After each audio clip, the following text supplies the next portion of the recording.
नमस्कार मित्रांनो, पुन्हा एकदा तुमचं स्वागत आहे इन्फो मराठी 24 या यूट्यूब चॅनलवर। मित्रांनो, आज एक जुन्या पेन्शन योजनेबाबत खूप महत्त्वाची बातमी आली आहे। बातमी आहे जुन्या पेन्शन योजनेबाबत सरकारकडून मोठी घोषणा। जाणून घ्या मोठी बातमी। मित्रांनो, काय ही घोषणा आणि काय ही मोठी बातमी नक्की बघूया। पण त्याआधी जर तुम्ही आपल्या चॅनलवर नवीन असाल तर चॅनलला सबस्क्राइब करून बाजूला दिलेल्या बेल आयकॉनला नक्की क्लिक करा। व्हिडिओ जर आवडला तर व्हिडिओला लाईक करून आपल्या मित्रपरिवारासोबत नक्की शेअर करा। मित्रांनो, तुम्हाला माहिती आहे की सरकार कोणती घोषणा कधी करणार हे कुणाला माहीतच नसते।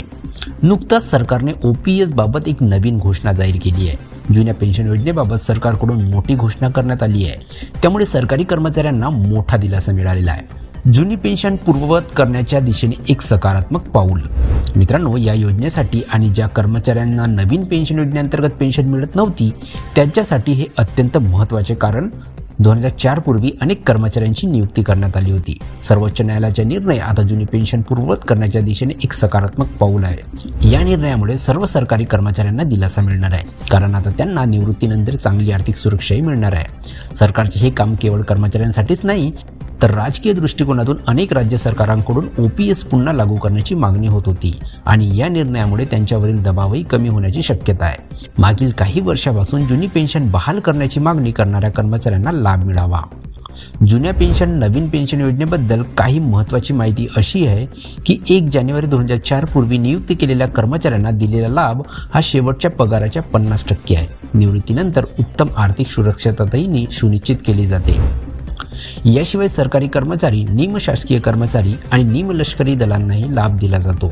जर आपण नवीन पेन्शन योजनेतील काही फरकांबद्दल बोललो तर जुन्या पेन्शन पुनर्स्थापनेमध्ये अंतिम रकमेच्या 50% दिले जातात। नवीन पेन्शन योजना गुंतवणुकीवर आधारित आहे। जुन्या पेन्शन योजनेच्या फायद्याबद्दल बोलायचे झाल्यास आर्थिक सुरक्षेच्या दृष्टीने सेवानिवृत्तीनंतर कर्मचाऱ्यांना शेवटच्या पगाराच्या 50% रक्कम जुन्या पेन्शन पुनर्स्थापनेअंतर्गत दिली जाते।